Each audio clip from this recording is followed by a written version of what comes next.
Kochi ബ്രോഡ്വേയിലെ GST റെയ്ഡിൽ കോടിക്കണക്കിന് പണം പിടിച്ചെടുത്ത സംഭവത്തിൽ രാജധാനി ടെക്സ്റ്റൈൽസിന് വൻ പിഴ ചുമത്തി.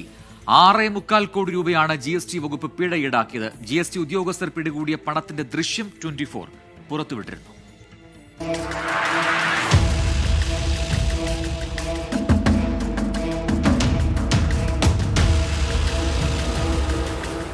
കൊച്ചി ബ്രോഡ്വേയിൽ പ്രവർത്തിക്കുന്ന വസ്ത്രവ്യാപാര മൊത്തവിൽപ്പന കേന്ദ്രമായ രാജധാനി ടെക്സ്റ്റൈൽസിൽ നിന്നുമാണ് 6.75 കോടി രൂപ GST വകുപ്പ് പിടികൂടിയത്.